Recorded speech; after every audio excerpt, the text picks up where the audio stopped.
Okay, Chris Speaks back here today with Brandon Mosley for our weekly podcast, BCS State of Alabama. We got State Auditor candidate Josh Pendergrass with us today. Josh, how are you, sir?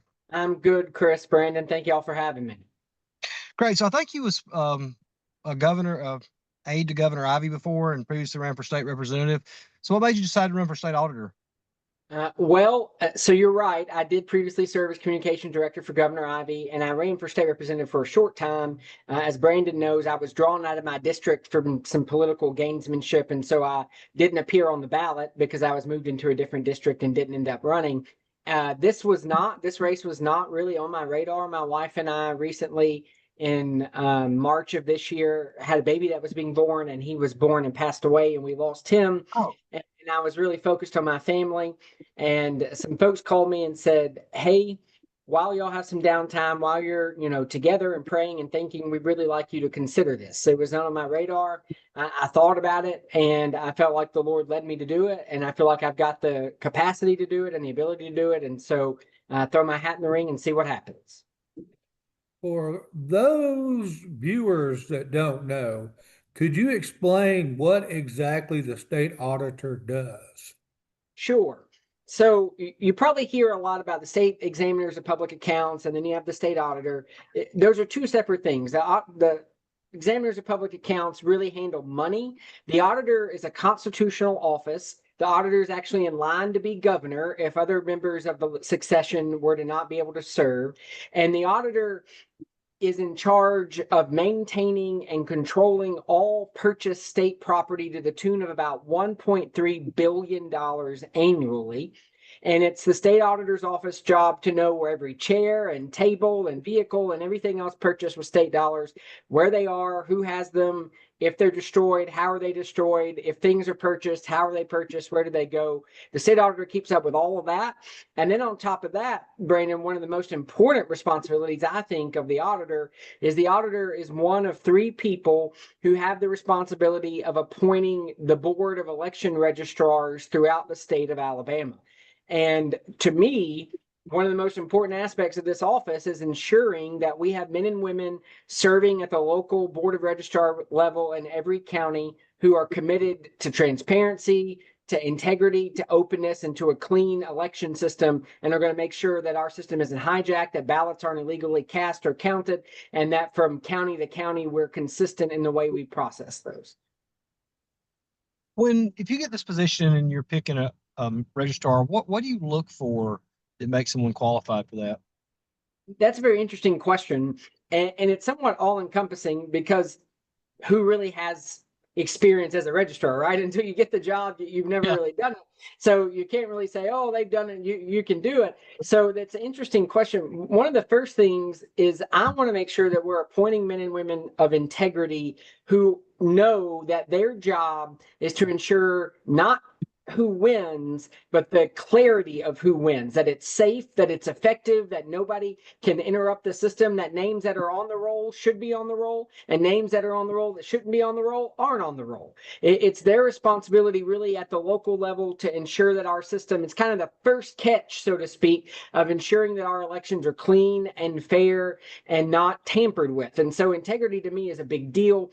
And then of course, men and women kind of like myself bring eclectic backgrounds, and so people with abilities to run businesses or having run an office and all that goes along with it, because the local registrars, they run an office, they have a budget, they have responsibilities that they have to attend to. So any of those kind of background aspects would be important as well. But really the commitment to election security and integrity is going to be number one for me.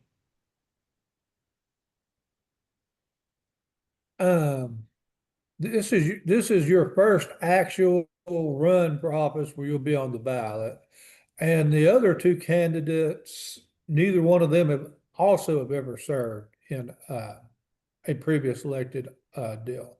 Do you anticipate this being pretty wide open with three candidates all running for their first office? Well, I think it's interesting that you have three candidates who have never won. So if one of us were to win, we would be a first-time office holder, and not just that, but at a constitutional level. So that's interesting aspect. As somebody who's worked in politics for a long time, as you know, Brandon, I go all the way back in Alabama to the 2008-2010 elections. Prior to that, working in Tennessee. And so from a political standpoint, that's just interesting to me. As far as whether the race is wide open or not, I think all three of us bring different things to the race. We're actually geographically a little different. Our backgrounds are pretty different. Who we would appeal to is kind of different. And so I think it will make for an interesting race. I think, though, the difference for me is I bring the idea that not only have I been a state employee and I've been on the other side of the state auditor's office of having to care for state property and check it out and go through that process. I also am a small business owner. I own a couple of small businesses, and I know what it's like to make payroll, to manage employees, to ensure that the day-to-day operations of the office are accurate and correct. And I'll just be honest with you, I bring a passion for the love to serve people to this position, and especially to ensure that we have good government, because I grew up pretty poor on the other side of the railroad tracks. I had an abusive father. Things were not well. I'm very much a picture of the American dream. And so my desire is to not just have an office. I don't need a job. My life's pretty good. My wife's got a good job. I've got a pretty decent job. I like what I do. I don't need a job. I'm not out campaigning full time because I don't have anything else to do. I'm running because I want to serve people and make a difference in their lives. And one of the ways we do that is by protecting taxpayer investment in state property. And the auditor is the first course to do that, to really ensure that state property and therefore state tax dollars are protected. So yes, I think it's going to be an interesting race because of the different backgrounds that are brought to this. But I think mine is pretty unique and kind of sets me apart from my opponents. Josh, I don't mean to put you on the spot here and ask you a tough question, but do you believe that you're in it, you said as a servant, and your other opponents are you using this to maybe hire offices? I can't judge another man's heart. I think the Bible is pretty clear about that. In addition to being a lawyer, I also have a seminary degree and have been both in full-time and part-time ministry. And if they say they're running to serve, then I take them at their word, and I look forward to a clean campaign along those lines, trying to all of us make our message to the people that why we should be the one chosen to serve. But I'm not going to judge the desires or the wishes of my opponents, because I'm not asking anybody to vote against my opponents. I'm asking them to vote for me, and that's where my focus is going to be. I've talked with auditors in the past, including, the past two. And one issue they bring up rather regularly is that there's really no teeth in the auditor's deal. You can identify, hey, this person here had this computer and it's no longer here, and we believe they stole it, but you don't have subpoena power and you don't have the ability to charge. Is that something that needs to be fixed by the legislature? Well, Auditor Sorrell, who currently is in this position and running for Secretary of State, which makes the position an open position, has a bill that does something along those lines. I've reviewed it. I've talked to some legislators. Yes, I think there needs to be some accountability for state employees who flippantly or intentionally destroy state property. You're out on a construction site, you have a laptop, you leave it on top of your car, you back up, you run over it. That's a mistake. Accidents happen. We all do that. That's not the kind of stuff I'm talking about. But people who intentionally take state property, use it for their own benefit, or otherwise destroy it in a negligent manner, there should be a mechanism to hold them accountable. In my small businesses, if one of my employees took some of my money or took one of my pieces of property, I would hold them accountable, and there needs to be a way in not only the mechanisms of the auditor, but working with other offices such as the Attorney General's office to ensure that those people are held accountable when those things happen. Kind of touching on that right there, when I first several years ago was looking at the auditor job, I thought it was kind of like a Doge type position where you examined waste, fraud, and abuse.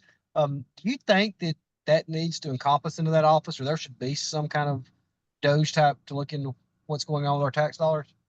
I think in some ways, and this has kind of been something I've been saying since my first day of my announcement, is that the auditor's office is essentially a built-in constitutional version of Doge in Alabama. And we start with the property issue, and we make sure that we've got that taken care of and ensure that state employees who are stewards, let's not forget, state employees, and we owe them a lot. They work really hard and they do really great things sometimes with very little. But they are state employees. They are public servants, and what they are entrusted with is purchased by taxpayer dollars, and we need to protect those dollars. And so I absolutely think that we are a Department of Government Efficiency, that the auditor's office is a Department of Government Efficiency, particularly when it comes to state property. Now, I'll be honest with you, Chris, and you were talking about looking at the auditor's office, several years ago. Over time, and I'm not picking out any particular previous auditor because this is a decades thing in the making, but over time, the power and authority and even the budgets of the auditor's office have declined, and the role of the auditor as a result of that has declined. But this position is in our Constitution. This person, whoever we elect, is going to be in line to be governor if something unfortunately were to happen. This person is managing state employees with a state budget who oversee $1.3 billion worth of property. And so it's very important that we understand the gravity of the position. And one of the things that I think I bring to the table because of my background in politics in Alabama, know a lot of the members of the legislature, members who work in the executive branch, those even the judiciary and the attorney general's office. And I look forward to working with them to increase the scope and the ability of the auditor's office to not get outside of our lane, to not jump into the attorney general's office or to jump in to the examiner of public accounts office, but to be the very best at ensuring that state property is taken care of and that those who do wrong with it are held accountable for it. Prior to a tiff between the legislature and the auditor actually did the audits. I think it was in roughly 1939 that the legislature took the auditing power away from the auditor and put the examiner of public accounts, which technically was the auditor's office, up under the legislature themselves. Is that something we need to fix? Obviously it'd be the legislature would have to do it.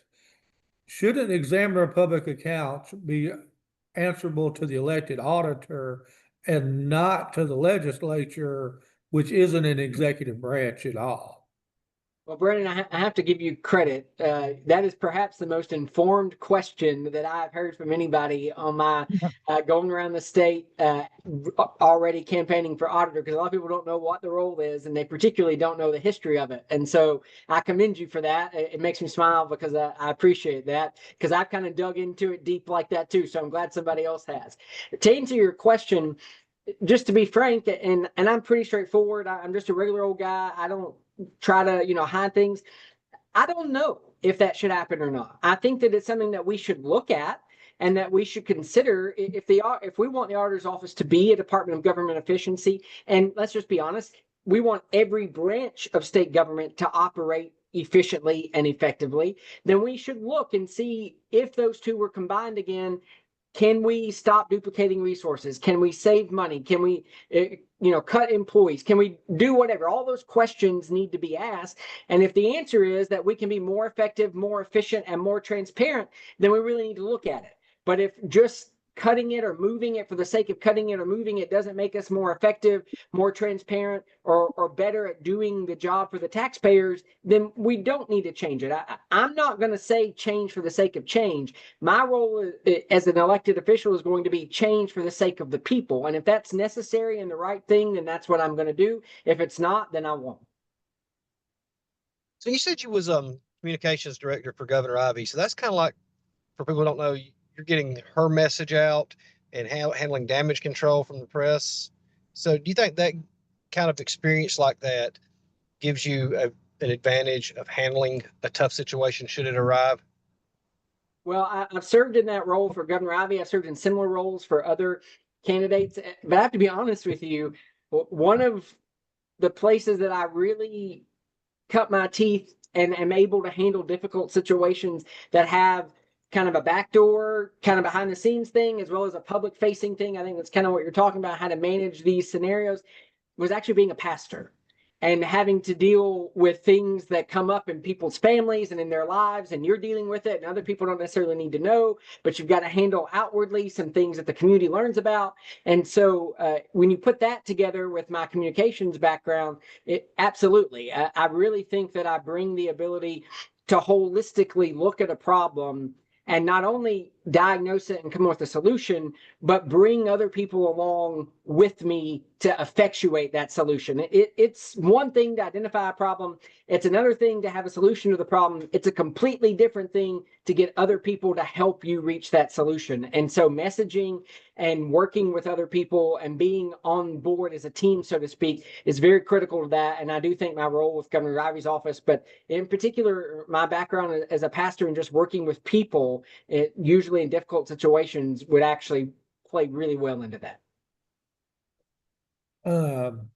We won't get into personalities, but the auditor before last kind of got sideways a little bit with the legislature. He did said some things and did some things. Of course, he got sideways with the Bentley administration, and they sort of punished the auditor's office with budget cuts as a result. I think the auditor is down to like 6 employees or something. I mean, we're all for a leaner, meaner, more efficient government, but has legislature gone a little bit too far with cutting the auditor's office, given, there is $1 billion worth of property that we do have to audit? Well, I've researched this pretty extensively. I've actually met with Auditor Sorrell and gone around and looked at the offices and met with some of the employees and done some of the things already, because I really wanted to know what I was getting into to make sure that I was the right person.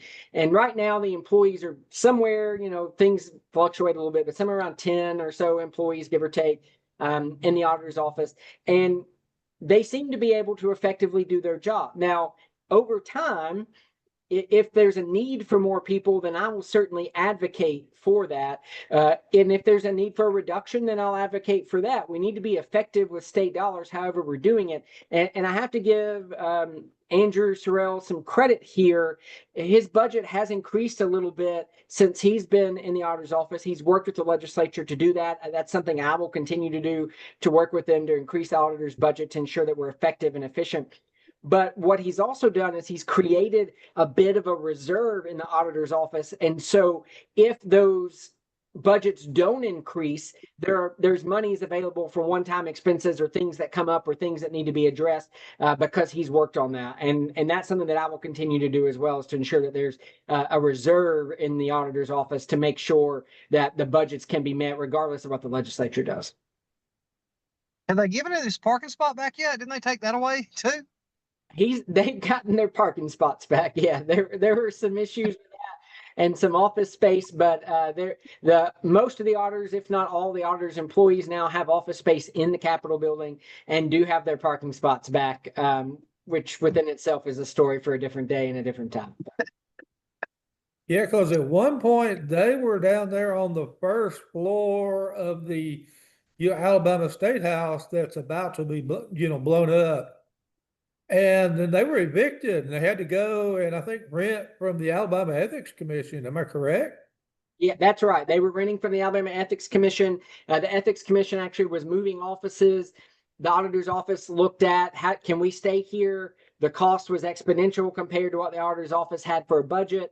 Auditor Sorrell, Andrew, was able to go and talk to the chief of staff of the governor, Liz Fillmore, and talk with her. And they actually gave the auditor's office a suite in the basement of the Capitol, kind of actually on the exact opposite of where my office was as the communications director, one end of the wing versus the other end of the wing. And that's where most of them are staffed now, except for the upstairs offices where the auditor, the chief of staff, and a couple of other people are located.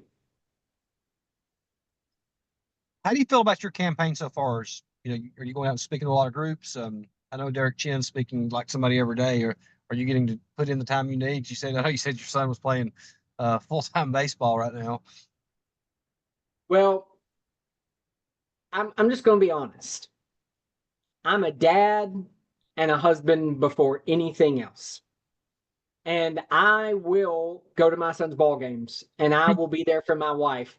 And if that means I miss a campaign event, then that's what it means. And if I lose because of that, I'm okay with that. But as far as how is my campaign going? Yeah, I'm going crisscrossing across the state, doing podcasts, radio interviews. We're still really early. The primary's in May, so we're still really, really early. So a lot of what's being done right now is kind of behind the scenes, phone calls, going to meetings, getting to introduce myself, getting to know people, setting up future engagements, those types of things. You're right. I'm not going to be able every day to go eat lunch with somebody different or to attend a different thing. But at the end of the day, I think what the people of Alabama want is somebody who's going to work the job and do the job and care about the job. And that's what I bring to this table. I'm not looking for a job because I need one. I'm looking for a job because I feel called to serve. And I think this is an important position that needs someone in it who's not going to just treat it as a step to the next thing, but who's going to use it to really make a difference in the lives of people. And I think we can do that by controlling state dollars that we pay in. Hey, every quarter, I got to write a check in taxes for my business and for me personally. And I know where those dollars go, and they're going to buy that state property. And so I have a personal investment in making sure that stuff is being taken care of and used correctly. Historically in Alabama, you tried to campaign in all 67 counties. You know, it was more of an agrarian state. You know, there were farms everywhere. You know, you just had to get around the whole state. As we modernized and industrialized, the population has become a lot more concentrated, where there's like, it's about 10 counties have half of the Republican primary voters. How do you make the decision? Do I do a all 67, go everywhere, strategy, or do I just ride up and down I-65, getting the counties where, most of the voters actually live? Well, I think you do both. And as a conservative, as a fiscal conservative, as somebody who believes in using dollars wisely, I think your strategy is both. You go to every county, you try to see as many people as you can, you try to meet as many local elected officials as you can in all 67 counties. But when it comes to spending your dollars, whether it be on advertising or social media or direct mail or any of those things, then I think you have to be smarter and more conservative about the counties. Is it 8 counties, 10 counties, 12 counties? There's a bit of a debate about that. But you really target those areas with those dollars. But at the end of the day, Brandon, I think the people in our country are tired of feeling like the politicians fly over them and just expect their vote. And I want to earn the vote of somebody in Jasper. I want to earn the vote of somebody in Wilcox County. I want to earn the vote from somebody in Pineapple. I want to earn the vote of somebody in Bug Tussle in Coleman County, just as much as I want to earn the vote of somebody in Alabaster or Shelby County or Baldwin County or the traditional Republican counties. Because at the end of the day, Democrat, Republican, black, white, male, female, their tax dollars go into the state government, and the auditor is responsible for that. And so yes, is there strategy? Absolutely. Would I be lying to you if I said there wasn't? I would be. But every single person in this state matters because they are people who work really hard to make our state go forward. And so I'm going to try my best to earn every vote that I can. And if that means, like a couple of weeks ago, that I'm in 9 counties over the course of 7 days, then that's what it means. I touched on that, your comment about talking about spending your dollars. And we're seeing that I guess every constitutional race, including the Senate, is open this time. Is the state auditor race, is that something the trade associations will give money to, or will they look over that race? It's lower on the totem pole. There's no question about that. There are some organizations and groups that will invest in that race for various reasons. There's been a trend, and I can't say who or what, but Brandon has been doing this long enough and doing political reporting and looking at PAC reports and all that kind of thing to know that there has been a trend in our association groups, particularly since the Republican takeover in the 2010, 2012, of investing in people in lower ballot races in anticipation that in the future they will be in other offices. I'm not saying that will or won't happen in this scenario, but I think it's a possibility. How do you craft a message that will resonate, with Republican primary voters without falsifying or exaggerating the powers of the state auditor? And that's a very good question. And I think that you have to walk a very fine line and be clear what the auditor is. The auditor is the manager of state property, but that's $1.3 billion. That's a pretty big deal. That's a lot of taxpayer dollars. That's a lot of 25 cents on my moon pie at the grocery store. I mean, it's a lot of that together. And so that's important within itself. And so I think you should focus on that. And I think you also focus on the role of the auditor. Not only does the auditor one of the people who appoint the board of registrars, but there are several other, and I won't go into all of them because it gets kind of tedious, but there are several other roles that the governor or the auditor serves on this board or that board or in this capacity, and even sometimes on behalf of the governor and another, on a board or a commission. And you put all that together and you really need somebody who doesn't just want the office, but who can run the office, manage the office, and be the director of the office. I'm going to let the auditor's employees do their jobs. They're going to go out and look at the property and they're going to manage the property, and I'm going to manage them and the office. And so overall, Brandon, I think the answer to your question is pretty simple. My message is it's a state constitutional office. It needs to be run with honesty, integrity, and transparency.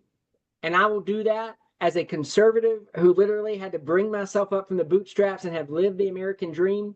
And if you want the Attorney General's office to run that way, if you want the governor's office to run that way, if you want the Secretary of State's office to run that way, why wouldn't we want the auditor's office, even though we think its role may be diminished? Why wouldn't we want it to also run that way? And so that's my messaging, is that it's just as important as anything else to have a true constitutional conservative who's physically responsible in that role. You may have answered this a while ago, and I missed it when you was talking about property and stuff. If you find somebody's stealing property, do you turn that over to the Attorney General, or is that turned over to like the county it was stolen from, or how does that work? Typically to the Attorney General. Depending on a few scenarios, it might be an ethics commission thing, but generally speaking, the Attorney General. With three candidates, none of which are real well known, do you anticipate this race going negative to try to draw eyeballs and attention? I learned a long time ago in politics, Brandon, that anticipating anything is a lot like assuming.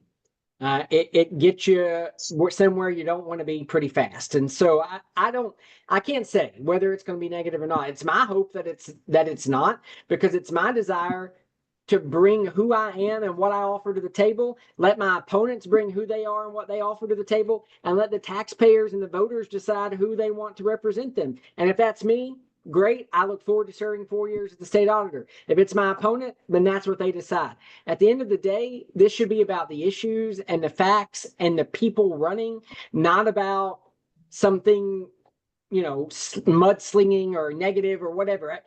To be honest with you, Brandon, an auditor's race, I can't really think of what would be super negative unless you go and dig up somebody's personal history or something that they did when they were 4 years old, in grade school. So I'm not sure, but it would be my intention to be positive throughout the race, and I would hope that my opponents would do the same thing. Do you enjoy campaigning? Do you enjoy being on the trail, on the stump? It's an interesting question.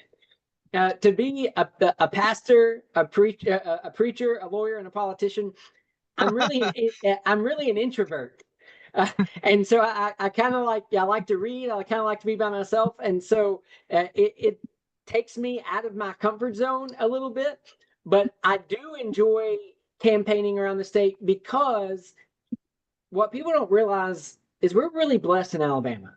We literally go from the mountains in the north to the valleys and plains in the middle, to the beach at the bottom. And as diverse and as unique as our landscape is, the same is true about our people and their experiences and their backgrounds. And so getting to know them and their stories, if I don't win, but I've gotten to know people around this state and know what they've done to make this state better, in my book, that's a win for me. And so, yes, I do enjoy that aspect of campaigning. Can it be difficult? Can it be hard with an 8-year-old being in 9 counties in the matter of a few days over the course of a week? Yeah, it can be hard and it can be straining. But I learned a long time ago, when I decided that I was going to be the first person in my family to go to college, the first person in my family to own a home, the first person in my family to do a lot of things. I decided a long time ago that good things require effort and hard work, and I'm not afraid of that. You've touched on this a lot, but could you, for the person, the voter who's watching this, could you just go through like, your story, your resume to a point, this is why Josh is competent and qualified to be the auditor? Sure. I've gotten to recently where I say the best way to sum me up is kind of like this: a lawyer, a pastor, and a politician walk into a bar, and everybody says, "Hey, Josh," and that kind of sums it up for me. I grew up really poor, grew up in difficult situations, but I learned early on that education and working hard would enable me in this country to achieve the American dream. That this country was set up so that regardless of where you came from, you can determine where you're going. And I made that decision around middle school and high school that I was going to change the trajectory of my life and my future. Ended up going to college, becoming the first person in my family to go to college, was elected student body president, served on the board of trustees, represented our college at national and international events. And my life just kind of took that trajectory from there.